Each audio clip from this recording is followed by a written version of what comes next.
Allora, buonasera. Good afternoon, everybody. We couldn't imagine a more appropriate place for the presentation of this book than here at the meeting of Rimini. In fact, here in Rimini, this book was born exactly a year ago in a dialogue with the then simple professor, today Minister Miguel Maduro, and with the professor, the constitutional judge Marta Cartabia.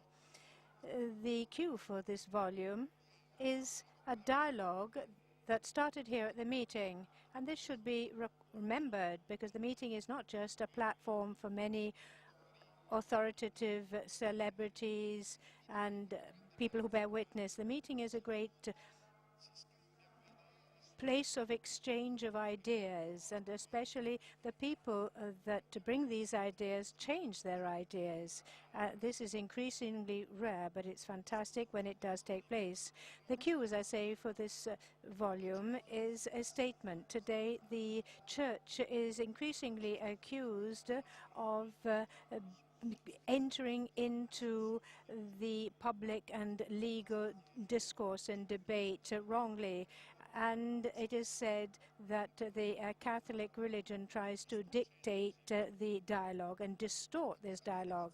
From this statement and looking at this with Marta and Miguel, we asked ourselves, this accusation, is it really the position of the Catholic Church in its attitude to politics and to legal aspects? Does the Church really intend to be part of the debate, dictating to men and the institutions what they should do and what they should say? Well, in fact, our dialogue in Rimini concluded just with this sensation, the sensation that very often people who talked of this position, in fact, didn't really understand it or understood it very little. And therefore, it's from this impression that we wanted to go into greater depth to see whether it was true. And Marta Cartabia and I developed this project of developing and publishing 5 public addresses that the Emeritus Pope Benedict XVI has held before political and academic institutions, Regensburg, Westminster, College des Bernardins, the United States, and the Bundesbank. And also we asked experts, legal in political field, and the various expressions of different religions in geographical and cultural institutions to give a comment. And the book, indeed, is destined to a very general public. So the comment had to be very broad. And in fact, the people that accepted to participate and make their comment are very authoritative, and our expectations were more than fulfilled. We have Catholics, Jews, Protestants, Muslims, agnostics. They all commented on this thought. And we realize in this volume that very often the idea that we have of the Catholic thought are very stereotypic or typicized.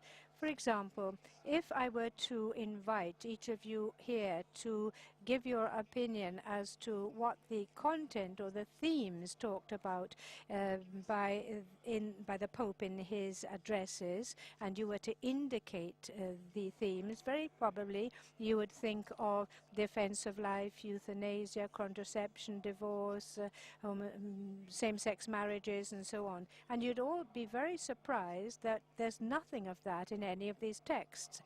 And not that the Pope and Church does not talk about these themes, but in these addresses in which the theme is the very foundation of the legal foundation of the state, the approach by the Pope is much more profound and radical.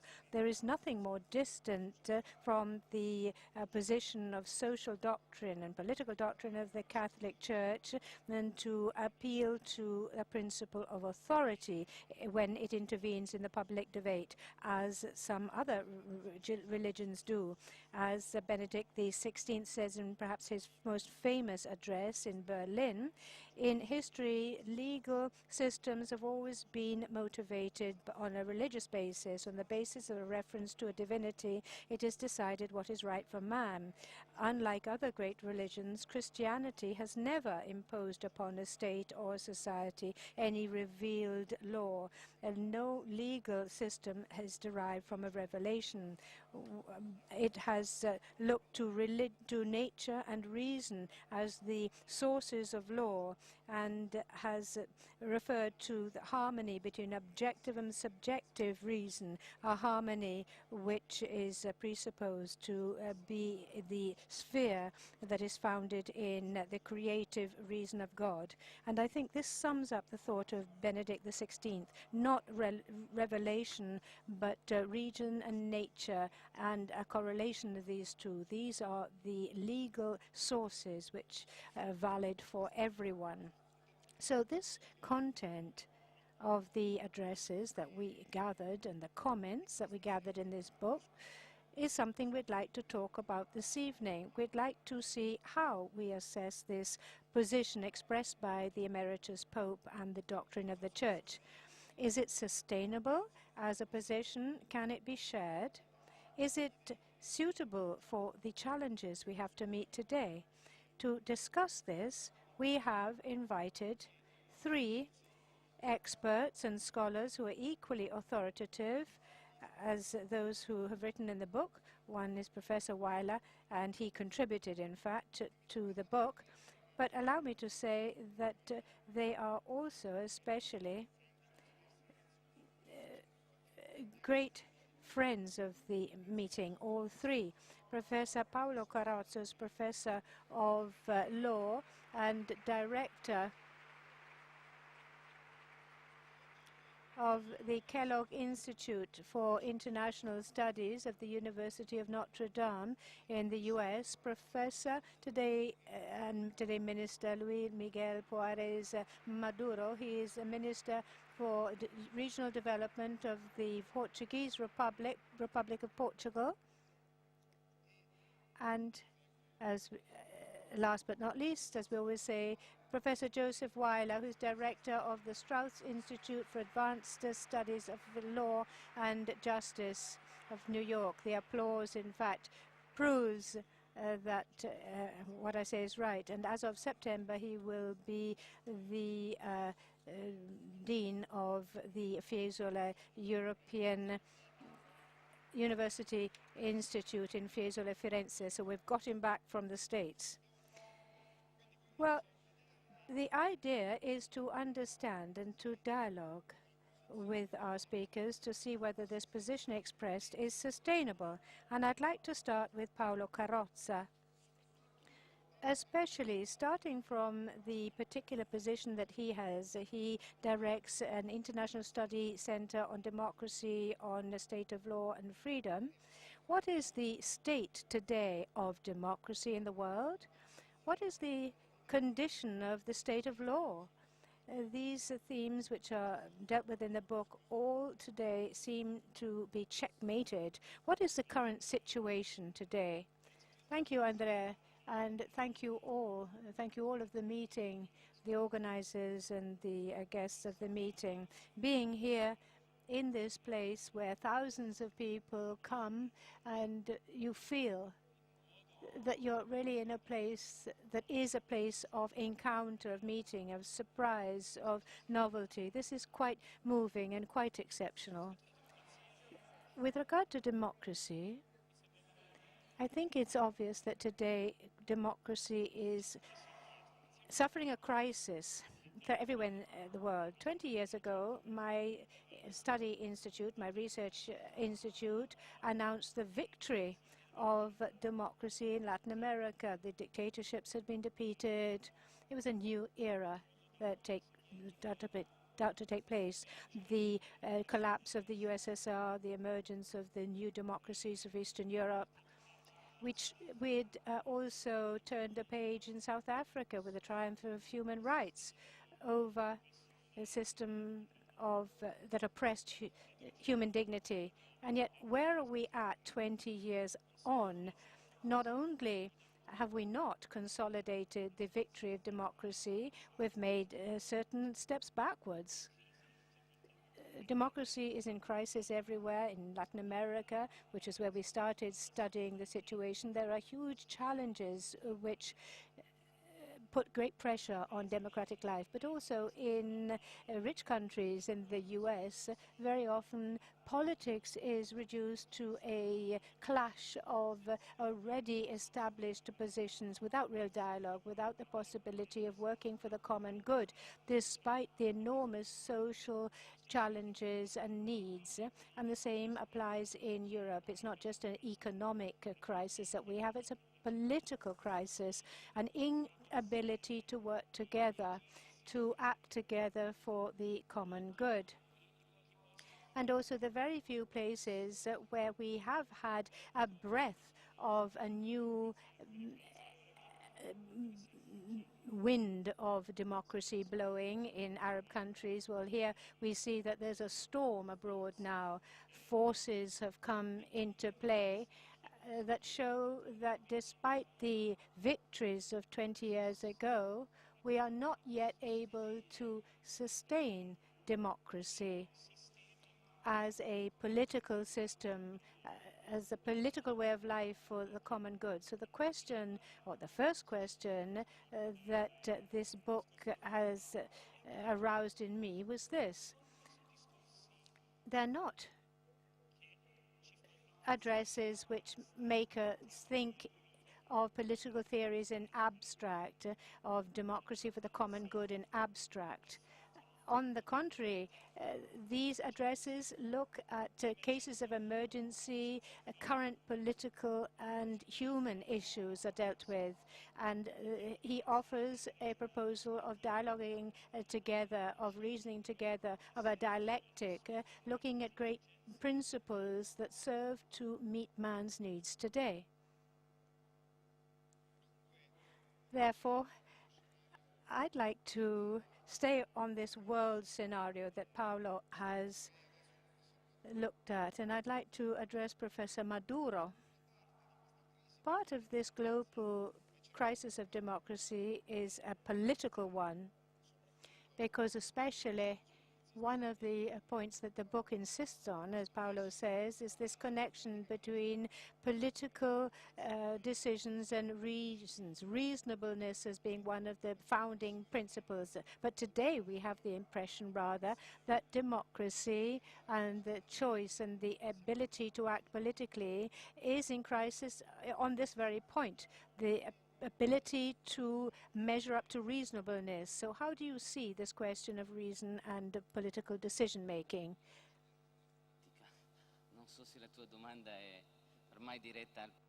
I'm not whether your question is addressed to me as a politician or as a professor.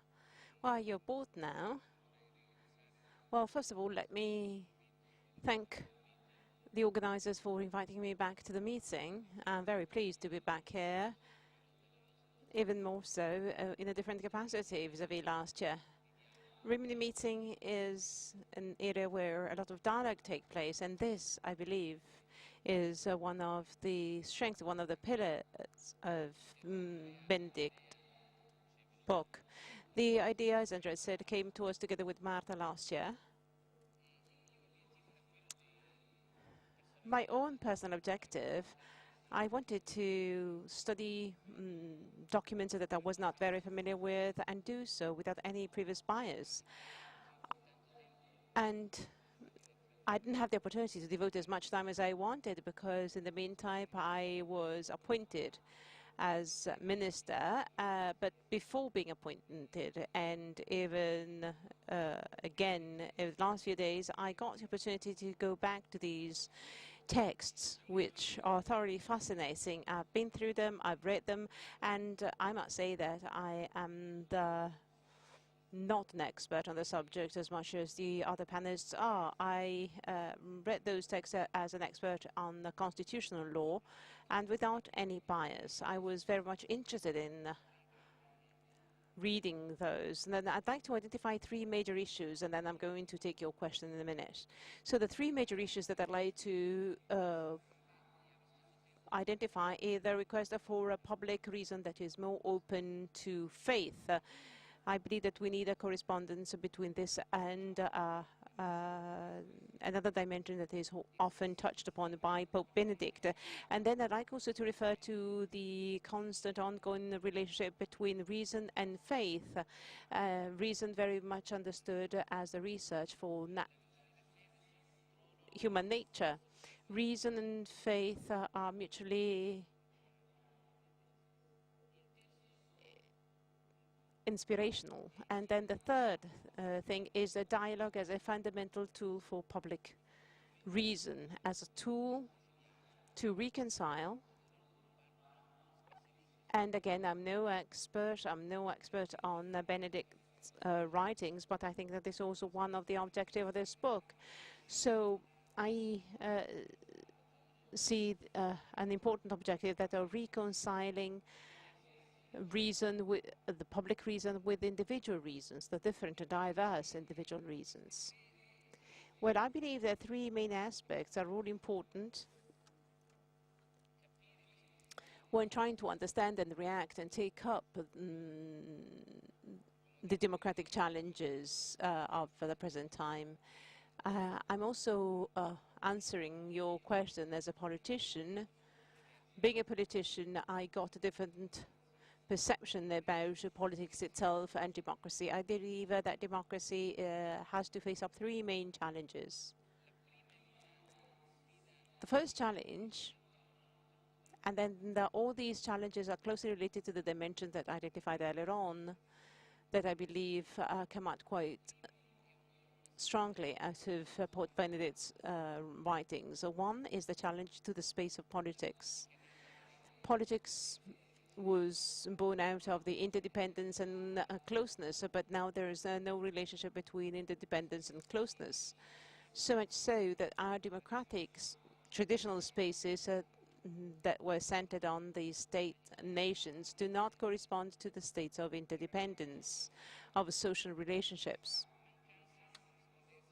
And this failed correspondence, this lack of correspondence, is one of the biggest challenge for democracy, not just in Europe. Then there is another challenge which is raised to the way of being politicians, the ways of politics. On the one hand, we're faced with a growing degree of fragmentation. There are different communities that all work and operate in isolation, in silos, incapable of connecting one with the other.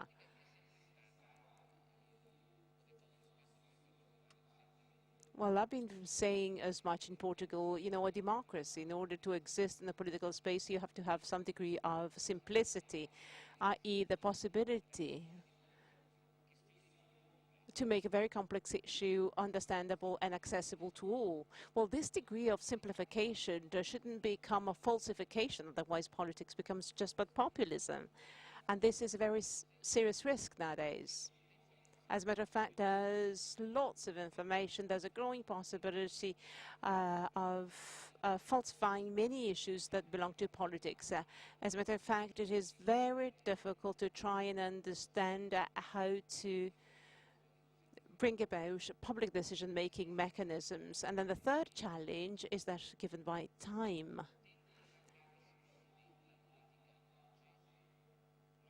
The time of politics is not the time of political action. Political action should be looking at the future, whereas the cycle of politics, the cycles of the media are such that politicians are asked to react only to what are the most urgent questions and only for the present time, with that considering the future.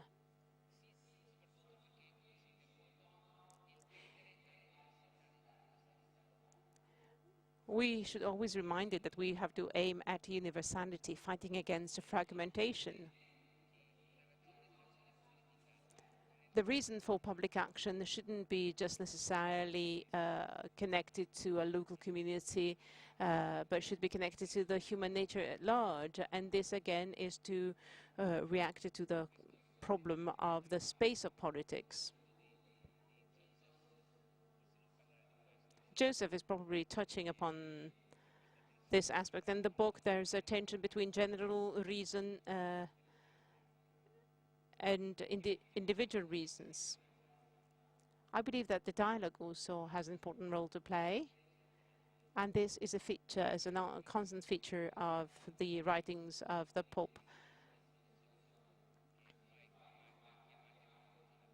You refer to an open reason in your beautiful introduction that you wrote together with Marta.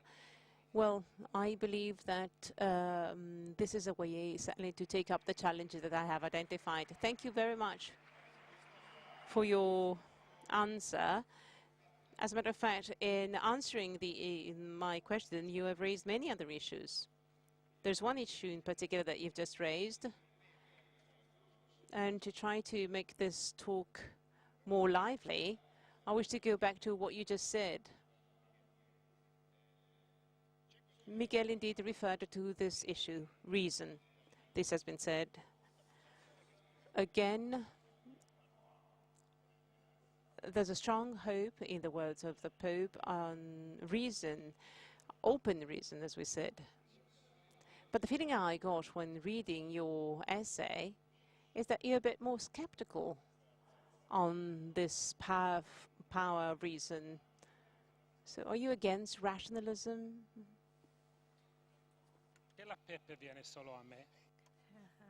Why do I have to handle the hard bit? Now, what I would like to clarify is that what the Pope says is really what the Pope doesn't say.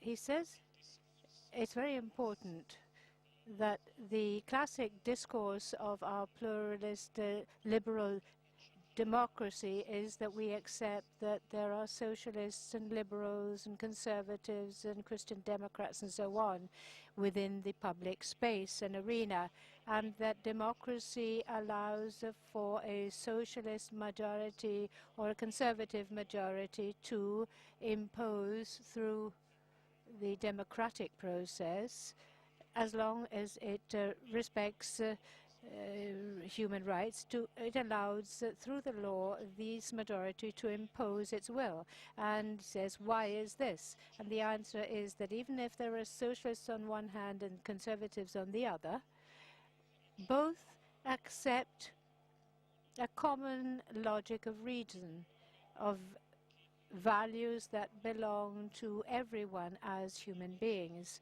whereas you religious people cannot enter into this discourse because your laws are based on revelation. Revelation is something we respect. It is said, if you want, you can believe, but you cannot impose upon us the revelation upon people who don't believe in it. So thereby you are excluded from the general discourse on the formation of laws in society. And Benedict says no. He says, I accept the premise. Those who are part of the general legislation have to predicate this on general reason. But you don't understand Christianity, he says, because when we Christians come into the public space and we want to impose our laws as others do, we insist that our values that we are ready to impose on society within the democratic process are not based on revelation, but on common reason, human reason. It's true that in the Ten Commandments it is written that thou shalt not kill, that God has told us not to kill. But also we can get into the public space and say we have to have a law which forbids people from killing each other, not because God said so, but because this it is understood is something of general understanding that should not be done. And I fully agree with you here, with this here. I think that the contribution of the Pope was fundamental, not just to explain to the world religious sensitivities, but to explain to Christians that they should not be fearful.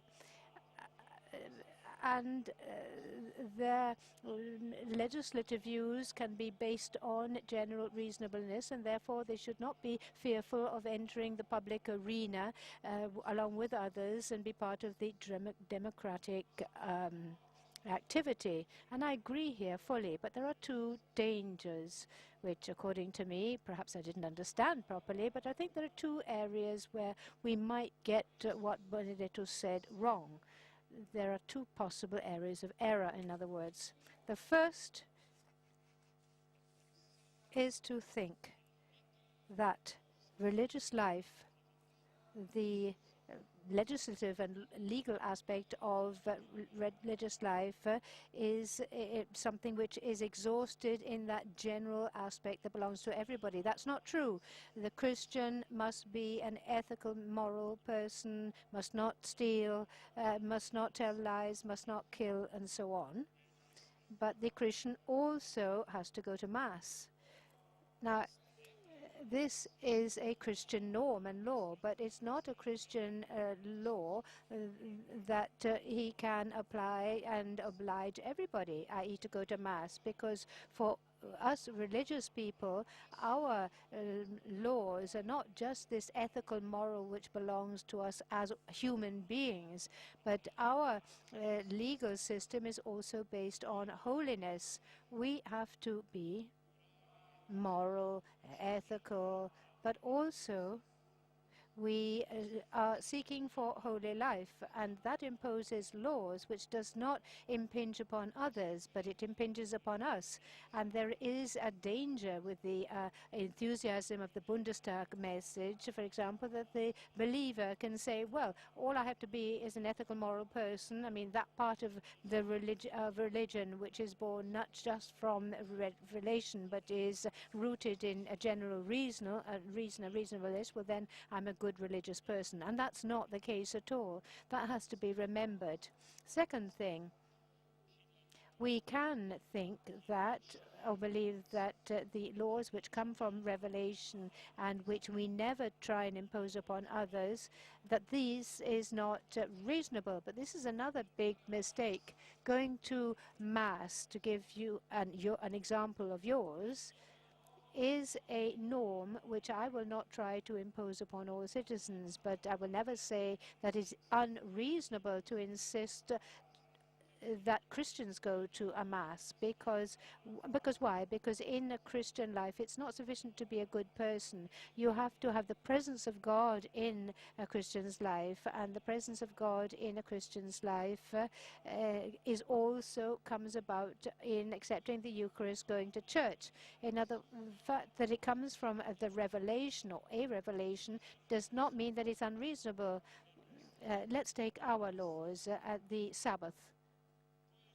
You will remember that I came once on a Sabbath and I couldn't use this microphone, and therefore there was a recording that we had made on the Friday so that I could participate in the meeting. Now, you might think that that was really stupid, but it's not. It's not unreasonable that God obliges us believers to set aside a day which we dedicate to God, and that we have to behave in a different way on that day, that every minute of that day must be dedicated to these particular thoughts. It's completely reasonable for those who seek the pathway to holiness and closeness to God.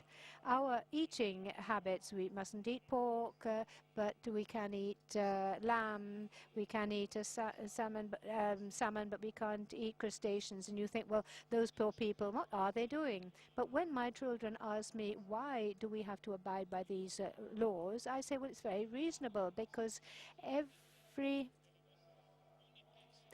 piece of food that you put into your mouth obliges you to think about God, about the laws of God. It's not unreasonable. It's completely reasonable in the holy life and in the within the confines of religion, even if I will never try here to oblige Andrea not to eat pork, because he loves pork so much. So to conclude, reason is the basis on which a Christian enters the political arena for the establishing of general laws. But the religious people have so many other laws which are part and parcel of religious life and oblige them, which we should not forget. And these norms and laws are not necessarily unreasonable. They are they're a different reason from the general reason. Siamo entrati. We have therefore now come to a crucial point, I believe, in our discussion of the book.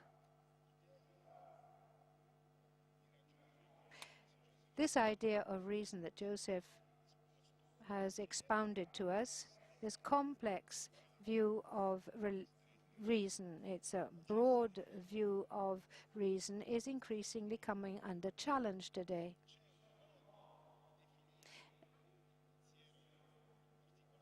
There's a way of defining the thought expressed in these 5 discourses, but in general, the discourse of the Church would seem to be a paradox to what is written in the book.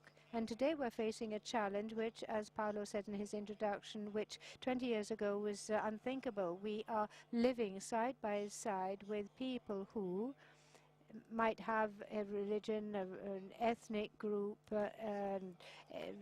which is completely different to ours. We're used to cities and nations and states in which there was great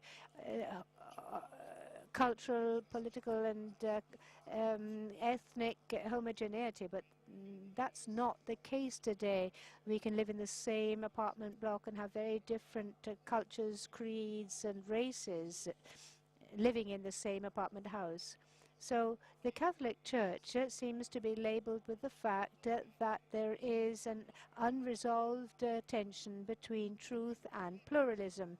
The emphasis on pluralism and on diversity leads inevitably, in other words, to sweep away the problem of truth, and vice versa. The idea that there is a common point on which to build is a radical enemy of pluralism. So what is the conviction that you have developed reading the book, and what's the relationship today between truth and pluralism in your view today, especially in the light of the experience that you have had? What's the position of the state in all this? In other words, who holds the truth? Dopo l'intervento di Joseph sento un po' che dovrei togliere la giacca e alzare le maniche perché sì, le domande si scaldano. Take off my jacket. I feel like I should take off my jacket because I feel a bit hot. Well, certainly the stereotype of the social doctrine for the Church in the secular circles is such as it represents a point and it cannot start a dialogue in a pluralistic context together with other entities. You can't read these 5 important discourses by Benedict and holding the same stance. What comes up more clearly in these discourses by Benedict is not just that the Pope attaches a certain value to pluralism and to a true and frank dialogue in a pluralistic context, but even more than that, in that the Pope, in a way, gives us the reason to justify the reasons for true pluralism. What do I mean by true pluralism? Well,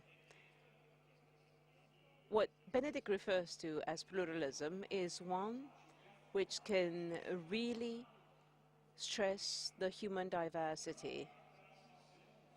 It can't be true pluralism if you have to take your own beliefs and put them aside to start entering a dialogue with somebody else. It wouldn't be pluralism. This wouldn't be diversification. This would be just reducing man and society to something very small. Quindi la vita democratica sostanziale. The democratic life that can be self-supporting over time, that can actually contribute to the common good, requires that people should be fully committed to, in the quest of reality with an open mind to what is true, i.e. correcting themselves into a dialectical process with others, shifting, changing, but not setting aside one's own beliefs, one's own truth, but rather looking for it more in depth.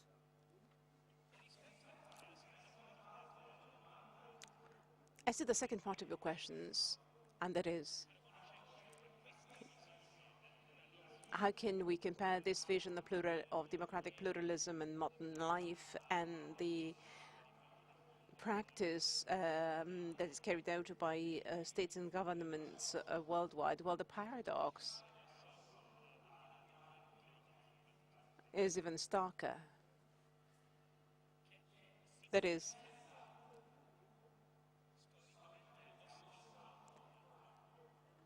a secular state is often considered as being a guarantee for a pluralistic approach. The state in itself is an arbiter, or as if it were, or rather, a referee. Well, you can never be very sure of the frankness of referees when it comes to football. So anyway, in a baseball match, a referee should guarantee for the rules of the game so that a dialogue can be established and so that a game can be held. And the same is for the state. This is what the state is for in a democratic situation. But in the real life, what I see across the world is that there is an ever clearer trend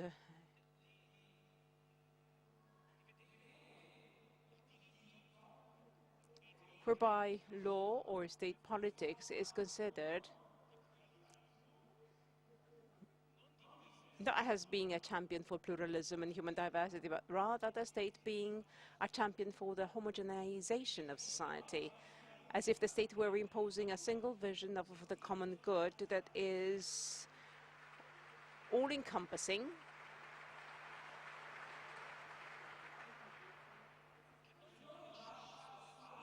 so as not to let the society free to come up with different proposals, different ideas, different proposals that can contribute something new to the requirements of mankind. Now, not to be too generic and theoretical, I'd like to go to example. I'd like to go to an example coming from the US. Well, the health legislation in our country certainly is a very important step forward. This has been an important gap of the state in the US, whereby millions of people have no access to healthcare services.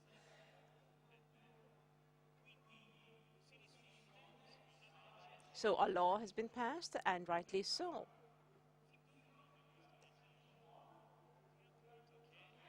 But what does this law do?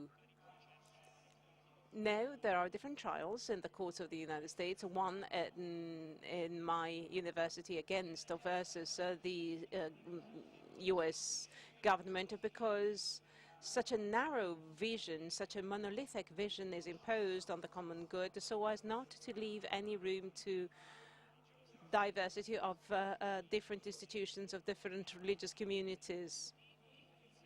So there's no freedom to take up a different stance. So in the discourses by Benedict XVI, we see that he attaches great importance to pluralism, stating first and foremost that there's a need for religious freedom and for freedom of association. These are to be protected so as to grant us a level of dynamism, so that a true dialogue can be established on what the common good is, on what the good for man is, and these issues should not just be fixed and set so that the state can impose his own view, his own solution to problems.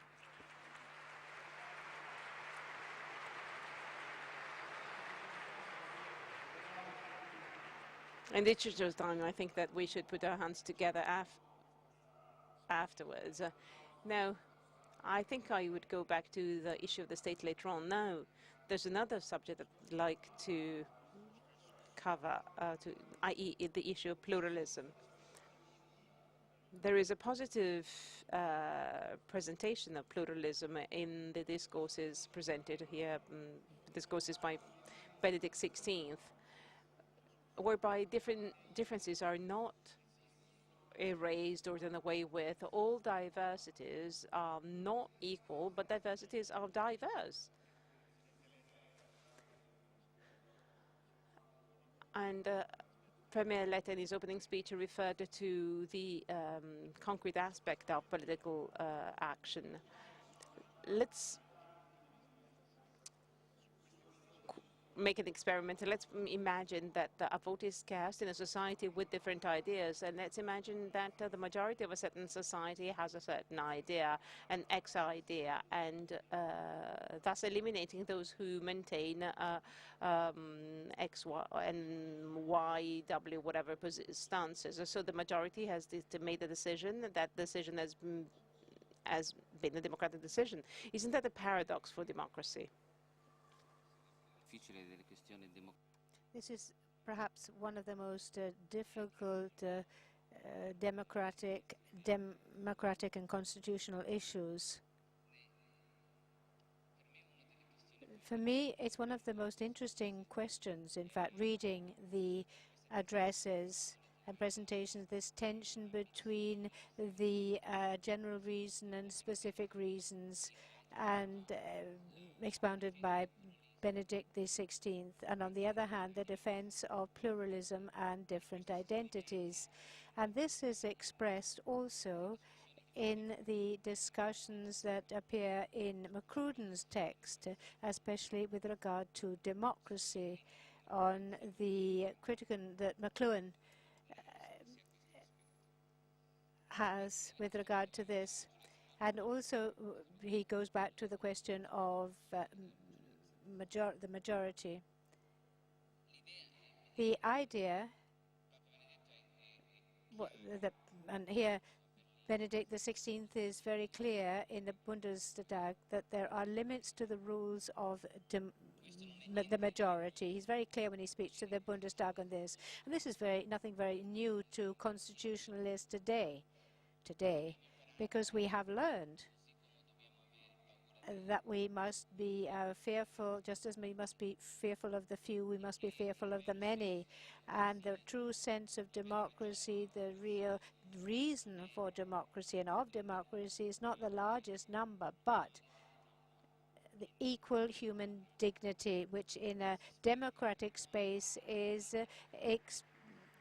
expressed as equal political dignity, the same political weight given to everybody. In other words, constitutionalism has done nothing other than recognize this, simply recognize that equal human dignity, which is the basis of democracy and also of the rule of the majority, can in other circumstances demand that there be exceptions to this rule of the majority, but it's very difficult to determine what these limits and exceptions are, where exactly the authority comes from, who is the authority to define this limit.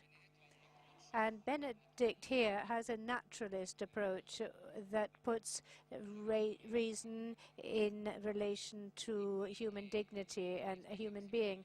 And I think one of the most interesting aspects to discuss is this, and in the message of McLuhan, and he says that this approach can become a limit to dialogue that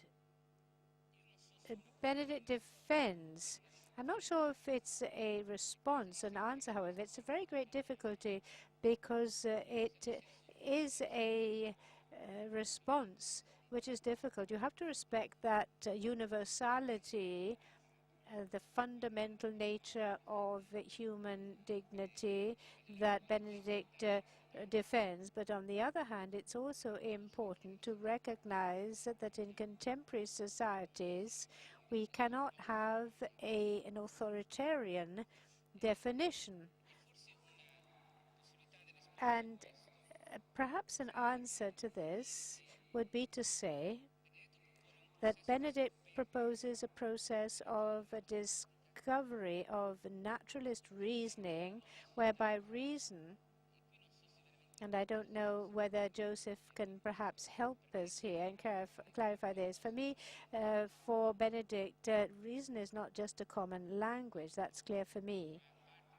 It's part of this discovery, also vis-à-vis faith. It's not just a common discourse in the public arena. It's much more than that for Benedict. But he recognizes that political authority, even if it has this ambition to be universal, is achieved through dialogue and cannot be political authority cannot be produced by an authority. There's part of his discourse to the UN, which I liked a great deal, in which he says dialogue should be recognized as the means by which the various components of society can articulate their own points of view and build consensus around the truth with regard to values and particular aims and objectives. And I think this is the way that he reconciles this pluralism with this ambition towards the universality, because there's something in which Joseph said as well, which is true, that there is a risk with this general reasoning which is put forward, this universal reason, to be able to become, and I think this is the risk Joseph comes off, to become, there's a risk of becoming more authoritarian than anybody who bases rules on revelation. The revelation might not necessarily be referring to everybody, but this universal aspect is a risk. And I think this is mitigated with the idea of freedom and of pluralism within society. It's mitigated by this, by Benedict, and the propensity to dialogue. Joseph, in this part of our discussion, it has emerged very clearly, this problem of the relationship between the majority and pluralism. But in all this, there is a starting side that you approached in your comment. I mean, how does this come into the discussion that we've had thus far? What about the religious dimension of man, in other words? The discussion that we've had thus far, it's as if we were asking this fundamental question, i.e., what role in everyday life, in public life, what role does this religious dimension that man have? What role does this dimension have? And also religious freedom is presented as the first, the most important freedom. Do you agree with this hierarchy of freedoms? Before I react to religious freedom, I'd like to add the two footnotes to what Paolo Carozza and Miguel Maduro just said. Earlier on, I talked about two mistakes that we can make reading the Pope's discourses. One was to think that a religious life and religious norms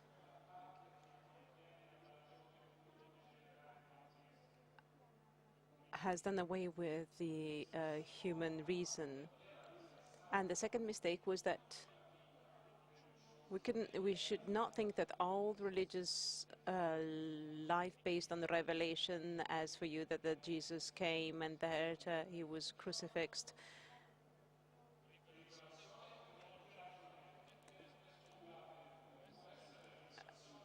This could be a revelation in that we cannot impose the non-believers, but it can be very reasonable anyway. There's a third great mistake that Christians or men of faith can make. There could be part of my religion that belongs to the common reason. And this is what I can share with the rest of mankind. But then there is another part of my religious beliefs, as, for example, issued as coming with revelations, and that is kept hidden. And this is a serious mistake. The man of faith, the religious man,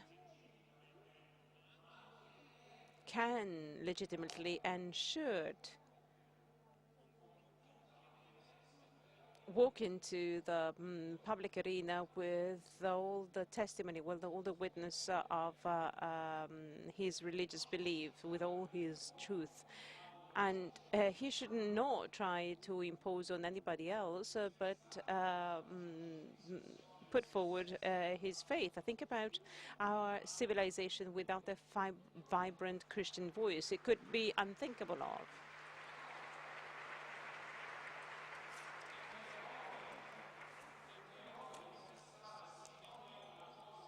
It would be wrong to say that if I'm not ready to impose something on others, that shouldn't be of interest to others. There are beautiful words of the prophet Micah, which I'd like to read out to you. Man, you were taught what is good and what God demands of you. Loving piety, disseminating justice, and walking humbly with next to your God. When we walk into the arena as religious people, we are to be humble. We are to be humble next to our God without hiding. We can't be one person on a Sunday and a different person on Sunday and for the rest of the week.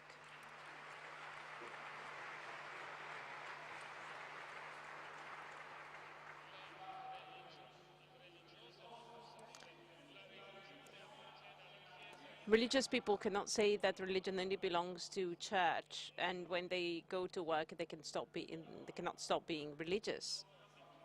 So now going back to the prophet.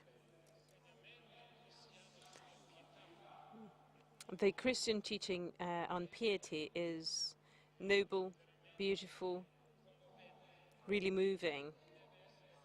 Why shouldn't it be part of the political general discourse? When we talk about the criminal system, for example, where a Christian would say piety, as we practice it, can be included also in the criminal law. I think this should be the case. This should not be hidden. You might not be ready to impose it on your neighbor because maybe others could be persuaded, but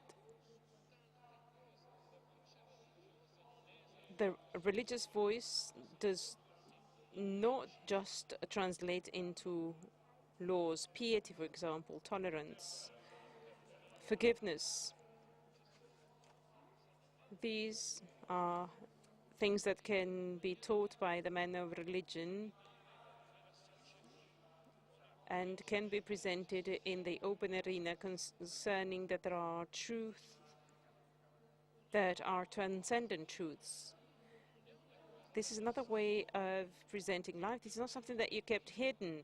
This is an open invitation that a religious person should share with the members of the society. We have to do so humbly, without pride. We know the truth, that this is our truth. And now, by way of conclusion, I wish to be a bit harsh. I might not respect Paolo and Andrea Simoncini if they don't tell me, Joseph, you're a dear friend, we respect you. But we're still expecting the day when you accept Jesus. They wouldn't be Christian unless they thought so. And I wouldn't be a Jew unless I would answer, I love you as well, but I have an alliance with, and I cannot follow your judgment.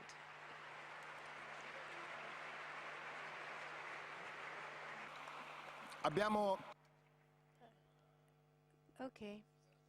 This evening we have tried an experiment, a specific experiment. The content of this book that you have heard from, especially from Miguel Maduro, one of the strong ideas of this book is dialogue, and we have tried in this encounter to bring together method with the actual object that we're looking at the book through dialogue. There would be the possibility of having a third round of questions as long as the answers are very brief. I tried to and sum up the key aspects of this dialogue so that we can find the threads that might pull it together. So I'd like to ask you to sum up on this point, starting with Paolo. And it was already implicit in what Joseph was saying. This book, with these addresses, might be thought to be addressed to politicians, ministers, presidents of republics, institutional celebrities, and so on. On the basis of what we have said thus far, what is demanded, religion again is something to be part of this arena. It's not to be hidden. What does it demand of us, just as citizens or as participants in common life? What does this book ask of us? What impression have you had personally reading this book? What does it demand of us? Thank you. I'll try and be very succinct, even if this opens a whole wide issue, because it's very astounding what is contained in these speeches of Benedict XVI. For me, it launches a challenge, not just as a scholar and a researcher and a judge in human rights, and not just as a citizen, but also as a friend, as a father, as a man.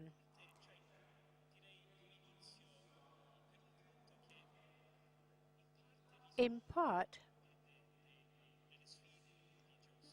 in fact, it meets the challenges of Joseph, because Benedict says that not simply that there is reason and revelation which are separated, and there's religion and faith, and one goes into the public arena with a religious sense, but especially he insists that reason and faith, in fact, correct each other reciprocally, mutually.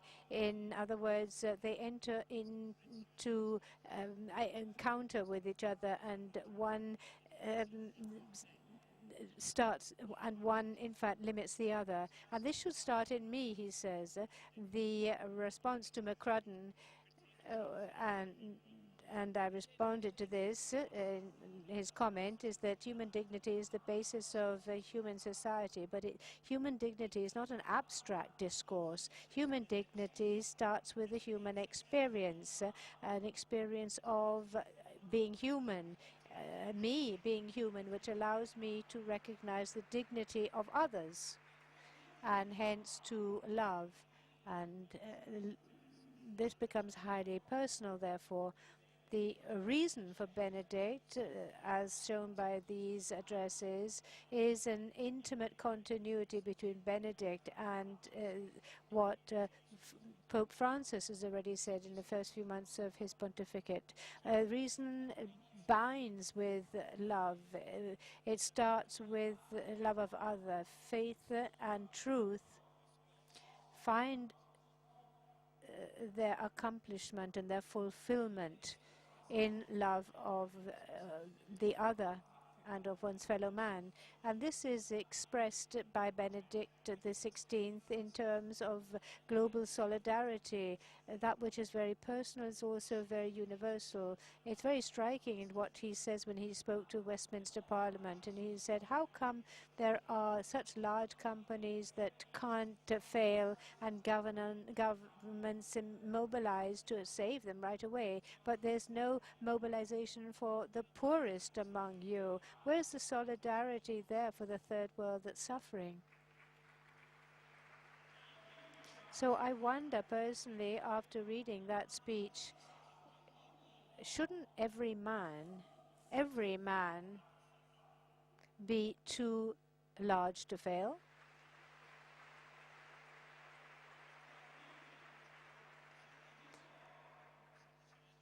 And I close with this. In my view, you read these speeches and the comments of the others who have reflected on these speeches and offered answers. I think the most suitable answer is that of personal commitment to the common good. The Pope insists and goes back again and again to the fact that the crisis of democracy, the political crisis, the crisis of the common good is first and foremost a crisis of man. It's an emergency of the state of the human being, the theme of the meeting. It starts with our desire and ability to discern between good and evil and to dedicate ourselves to wanting the wisdom of what King Solomon, being Solomon, desires. And this is an appeal to our personal freedom. I will end with an image, which I hope you can show. Recently, I was able to visit Siena after many years to see the frescoes of good governance. It should be the common good, as Maria Carlotti told me, reading her wonderful book on these frescoes. Now, the conclusion of these speeches, for me, can be found in this fresco, in these frescoes, that row and queue of people at the bottom that hold the rope that leads to justice, the justice of the common good. And they affirm this with personal freedom and liberty, and they unite in their commitment to work for the common good, achieving justice for everybody. This is the image that remains with me at the end of this book. It's the answer to the crisis, the emergency of man, the crisis of democratic life. It starts with my commitment to grab hold of the rope that links justice to the common good for everybody. Miguel.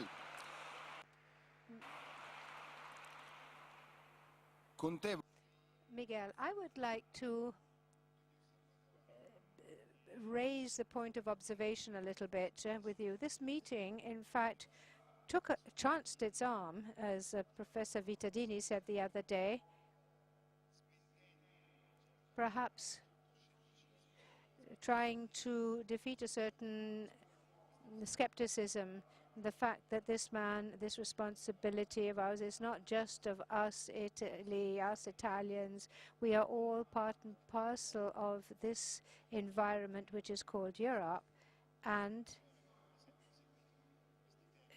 given the attention that you've always given to these themes, and I see your commitment in the government you're now part of, this crisis that we are going through, what can this book do to try and resolve the European crisis? The European Union is certainly one of the issues dealt with in the speeches, and it places it into a relationship, it puts into relationship Christianity and Athens and Rome, saying that in fact the European Union is the product of this adjunct of Christianity to Hellenic and Roman philosophy and laws. It's not that the European Union has a Christian identity, but Christianity has nonetheless had a fundamental role in the constitution of the European Union. And this recalls to me, as it might to some in the audience, that last year I used a metaphor using Dante's Divine Comedy as a metaphor to describe the relationship between reason and passion, and also reason and faith in the Divine Comedy, and which is something I use very often to explain the dilemma of the European institutions today, because in Dante's Divine Comedy, of course, Dante is accompanied by Virgil. Virgil was the embodiment of reason in the Divine Comedy. But he only is equipped with reason because he didn't have faith.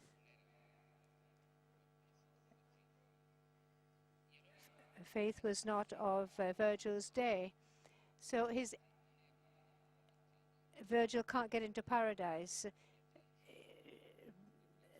Beatrix is, of course, the person that accompanies Dante into paradise. And that, of course, for me is passion, what I see as passion. And this relationship between reason and passion, reason and faith, and reason and human nature is fundamental for the identity of all political communities, and also that of Europe. I would say that Europe's problem and the integration of Europe is because it is a process that was based exclusively on reason to check the national passions, but it was only a rational approach. And this today is suffering and in crisis, especially given the powers that the European Union has within the individual member states and its institution. This European political project cannot be based exclusively on reason. It has to find a passionate side to it. It can't just be based on functionalism, on rules. What it lacks is passion. The difficult issue for Europe is how we can inject passion into the European political project. And in this sense, these presentations, these speeches, with this ability to reconcile reason with a wide universal ambition, opens interesting perspectives. It shows the possibility of developing a public reason which is not just rooted in reason, but is more open. To a certain extent, it's this more open reason that Europe is in dire need of.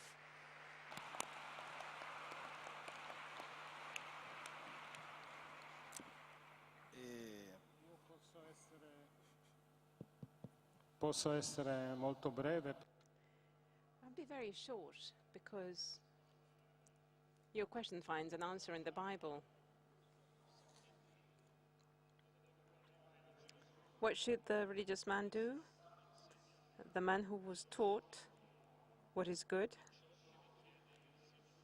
and what that God demands on us, i.e. practicing justice, loving piety, and walking humbly with your God. This is straightforward and simple. Then the second part of the answer. The greatest rabbi of our tradition, one that was living at the time of Jesus, Tikvah, who was tortured by the Romans.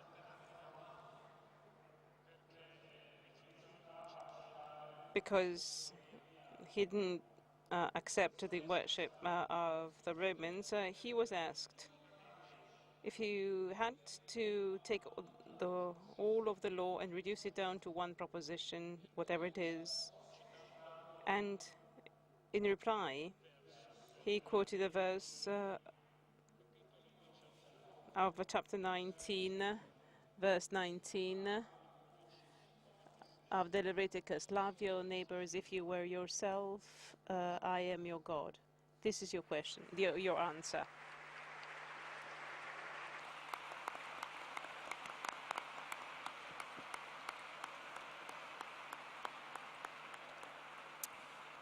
Io vorrei, chiudendo, Closing, I would like to say one thing. I think this encounter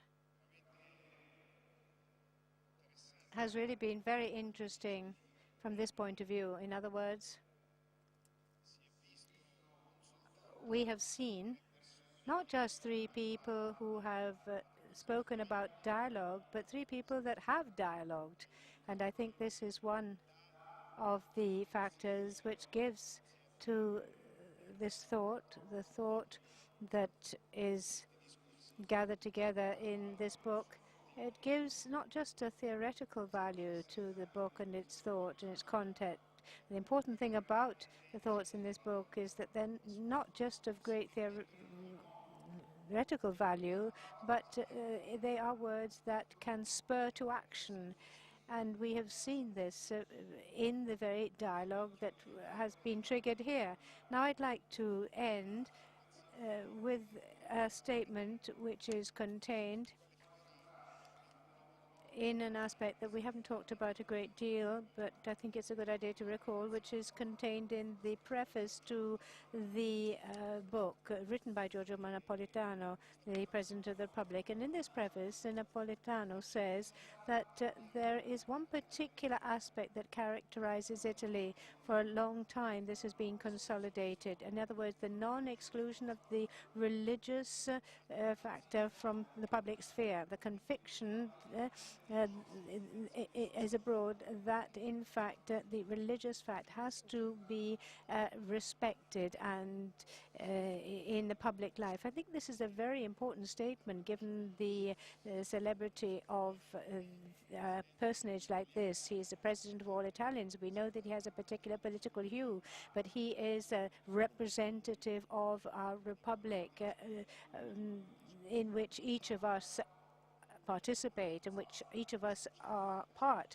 He had the sincerity and the strength of spirit to underline that this part of Italian tradition is very specific, that the religious factor has always remained within the political arena, has never been ousted, and that's a particular characteristic of Italy. And I'd like to go back to what Paolo said before and underline, in the light of this, what is another continuity between the thought of the Pope Emeritus and the current Pope, Pope Francis. Because I think that in this meeting, what has appeared clear is that the point of departure, and the central point as well, is what we answer to the question, what is man? The starting point and the point which presupposes any legal system, any political system, any legal system and system of law starts from a certain idea of what man is, an anthropology, if you like. If you want to understand what a society thinks of a man, look at its laws. And here we have a great dilemma. Either man is the fruit of an excess. It's something that is reducible to an ideology, a scheme, or something very constricted, or, as Pope Francis said in his message to the meeting, man remains a mystery and cannot be reduced to any image that is formed of him. And the world order tries to impose this mystery of freedom and of grace, of poverty and of grandeur. And therefore, the very first point, decisive point for the foundation for the maintaining of any legal system, as the Pope has underlined to us, is this urgent need to return man to himself, to his very high dignity, to his uniqueness and the precious nature of his individual life from his cradle to his grave. This is the essence of man, and not reduced, a man in his great fulfillment. I think this is all important, recalling this to any legal system and political system that wants to be just.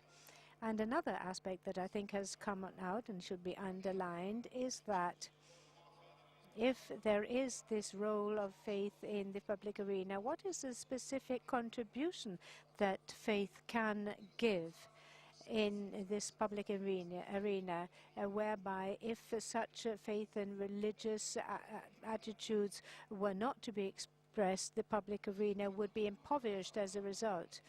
The contribution that faith gives to the public discourse is not a catalogue of doctrine or truth.